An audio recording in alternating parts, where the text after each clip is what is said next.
Shalom to you from oneforisrael.org. When is forgetfulness unforgivable? The book of Deuteronomy, Moses' extended admonition to the conquest generation, draws to a close with the Song of Moses, a lullaby intended to awaken Israel from her spiritual slumber. From the time of the Exodus from Egypt, Israel had suffered from a spiritual amnesia, a short-term memory loss in which the mighty redemptive works of God on behalf of His people, from the 10 plagues of Egypt on, were consistently forgotten whenever challenging circumstances arose.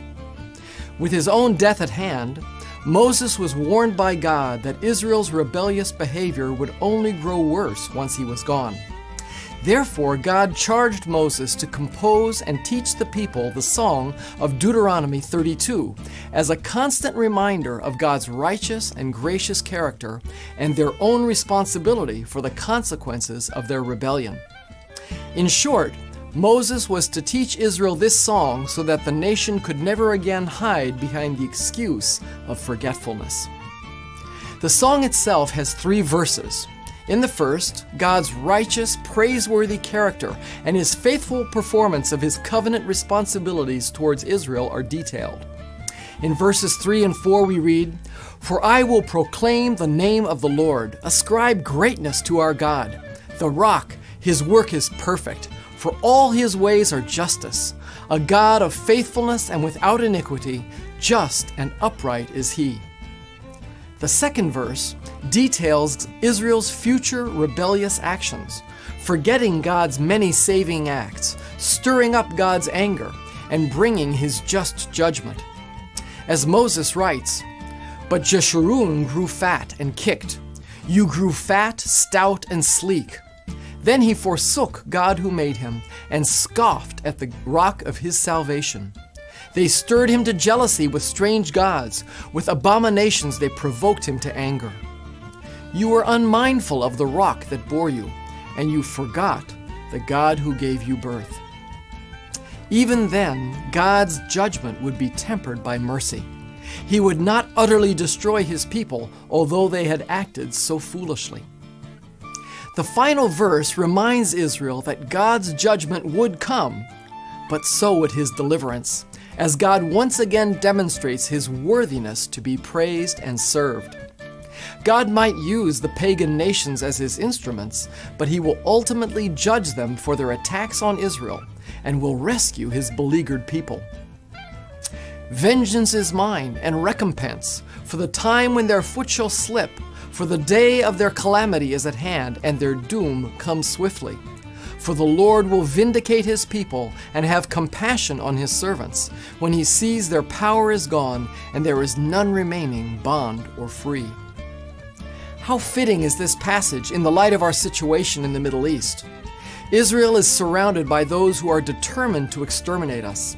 Hamas terrorists in Gaza and the West Bank, Hezbollah in Lebanon, Al-Qaeda and Islamic State radicals in Sinai and Syria, not to mention a soon-to-be nuclear Iran with long-range missiles.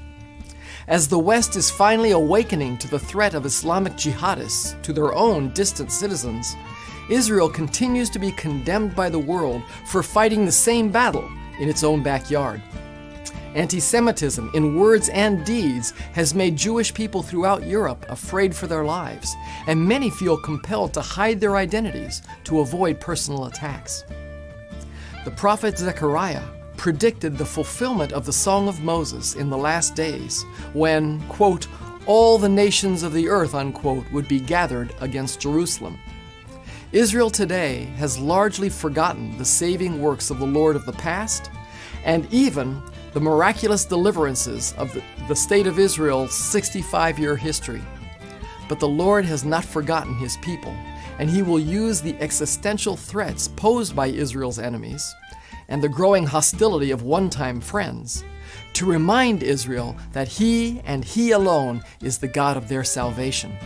God will vindicate His people and complete His plan of redemption for and through Israel. By His gracious intervention and the outpouring of His Spirit, Israel will one day look unto me, whom they have pierced, in true repentance, and be delivered from the onslaughts of those who oppose God, His people, and His plan.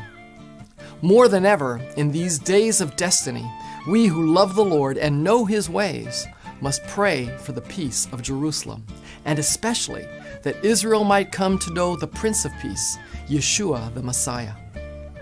As we celebrate Rosh Hashanah, the Jewish New Year, we wish you and yours a blessed and sweet New Year with God's Shalom from One for Israel. And don't forget to share.